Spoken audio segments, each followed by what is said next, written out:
ক্ষমা চেয়ে নিচ্ছি। লাইভটা হচ্ছিল, কেটে গেছে। যাই হোক দিদি, আরেকবার বলুন, ওখানে মেয়েটাকে যে আপনি খুব দুঃখের কথা বলছেন, আমার যাতে ন্যাশনাল হিউম্যান রাইটসের যারা আছে তাদেরকে অসংখ্য ধন্যবাদ। তৎসঙ্গে আপনাকেও, আপনার মেয়ের সামনে তো আপনি এই বয়ান দিচ্ছেন।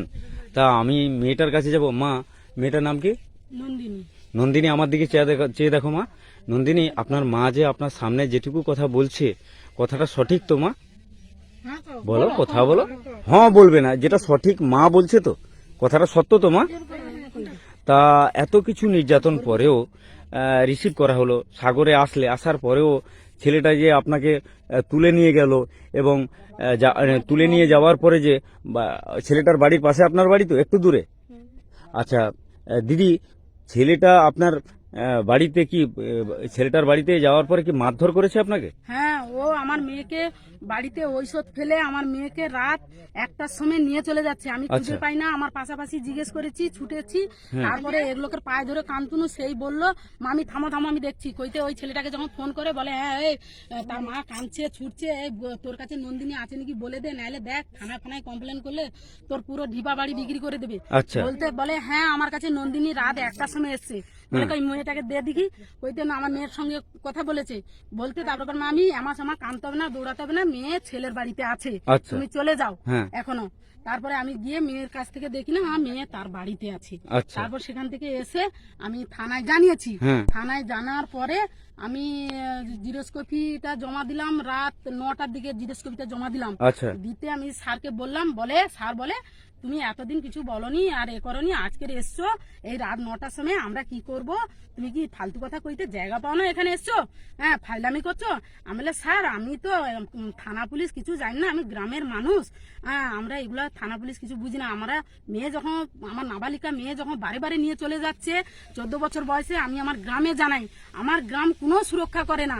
বলে তোমার মেয়েকে দিলে আর থানা পুলিশ করলে তোমার মেয়েকে হুমে নিয়ে যাবে, ধর্ষিতা করবে, এই বলে আমাদেরকে ভয়ে দেখে দেখে রেখেছে। আমরাও কারু গ্রামের মোড়লকে হারাধন মাইতি। হারাধন মাইতি, ওরা ওখানে কালীবাজারে বাড়ি, উনি এই কথা বলেছে। আচ্ছা, ওসি সাহেবও এই কথা বলেছে। কে কে ছিল আপনাকে যখন বলেছে? কমলিনী দি, আপনি ছিলেন? আপনার সঙ্গে কে কে গেছিল? কোথায়? সাগর থানা কোস্টালে আপনি ছিলেন? আপনি মেয়ের মামা তো? আচ্ছা, দিদি যে কথাটা বলছে যে ওসি সাহেব, কোস্টাল ওসি, তিনি কি এই কথা বলেছে দাদা? হ্যাঁ, উনার কাছে আমাদের লিখিত আবেদন দেওয়া আছে। কত তারিখে? ওটা 6 তারিখে। 6 তারিখে। কখন? ইংরেজি 6 তারিখ। আমরা 8টার দিকে কমপ্লেনটা দিয়েছি সন্ধ্যা। হ্যাঁ, উনি কমপ্লেন না নিয়ে উনি একটা সেবিককে দায়িত্ব দিয়ে পাঠিয়ে দিলেন যে উনার মেয়েকে উনার পাঠিয়ে দিন বাড়িতে, আর তার তিনার ছেলে তিনার থাকবে, যদি এটা না মানে তার বিধ ব্যবস্থা আমরা করব, এই বলে আশ্বাস দিয়ে কোস্টাল থানার টেবিল অফিসার যিনি টেবিলে বসেছিলেন ওই 6 তারিখে রাত্রি 8টার সময়, এবং উনি গালাজ দিচ্ছে যে আপনি কেমন মেয়ে জন্ম করেছেন, এই গালাজটা দিয়েছে। আমরা যদি মেয়েকে জন্ম খারাপ দিই, তার কারণে তো প্রশাসন লেভেল বসে আছে সুরক্ষা দেওয়ার জন্য, কিন্তু উনি উল্টিয়ে বলছে আপনি কেমন মেয়ে জন্ম করেছেন, আপনার মেয়েটাকে ঠিক রাখতে পারছেন না। ঠিক রাখতে পারিনি বলে তো আমরা প্রশাসনের কাছে গেছি।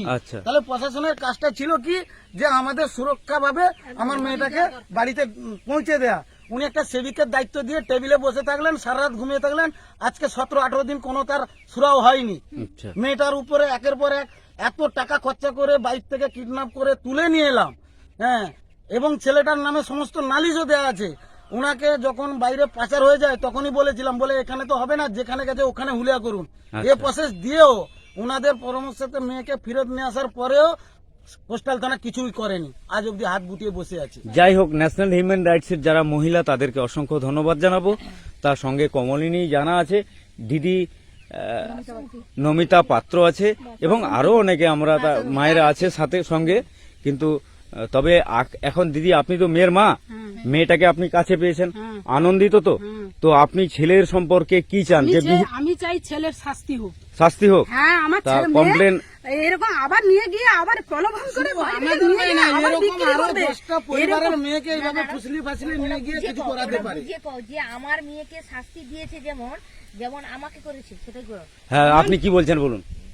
আমি বলছি আমার মেয়েকে যেভাবে কষ্ট দিয়েছে এরকম যে করেছে, আবার আমার পুরে যে অত্যাচার হয়েছে ওর আমি ব্যবস্থা চাই।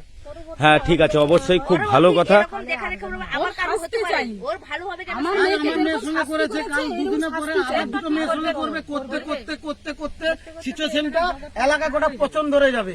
কারণ ছেলেটাই হচ্ছে দুষ্কৃতী, যদি দুষ্কৃতীকে মদত দিচ্ছে মা বাবা গ্রামবাসী, তাকে শাসন করতে পারতো। গ্রামবাসী, মা বাবা ওরা মদত এরা কেন দুষ্কৃতীকে করেনি? মদত দিচ্ছে। হ্যাঁ, সবসময় ঘরের মধ্যে রাখে বাবা কেন? মালখোর, ছেলের বাবা মালখোর। তো যাই হোক, আমি সকলকে সাধুবাদ জানিয়ে প্রায় শেষ করব বার্তাটা। তবে এমন মেয়ে হয়তো লুকিয়ে কারোর সঙ্গে পালিয়েছে, ঠিক কথা, অনেকেরই যায়, আমার শুধু না। কিন্তু আমি একটা জিনিস অবগত করাতে যাচ্ছি সকল মানুষকে। আমরা সাগর খুব শান্তির জায়গায় আমরা বাস করি, কিন্তু এটাই খুব দুঃখজনক যে ও যেন আর কাউকে এমন নোংরা আচরণ না করে। বিবাহের বার্তা দিয়ে, বিবাহের নামে ভণ্ডাবাজি দিয়ে নিয়ে গিয়ে বাইরে বিক্রি করানো, এমন কুৎসা কেলেঙ্কারি মানুষের উপযুক্ত সাজা হোক আমরা সকলে চাই। তাই বলে আমরা ভিডিওটা শেষ করছি। সকলে অসংখ্য ধন্যবাদ। মেয়ে তার মার সঙ্গে এবং কমলিনীদি এবং অন্যান্যরা গিয়ে মেয়েটাকে রিসিভ করে এনেছে, এনে অতএব মায়ের সঙ্গে, এবং মেয়ের বাবা দাঁড়িয়েছে দূরে। আপনি কি বলতে চান দাদা, কিছু একটু বলবেন?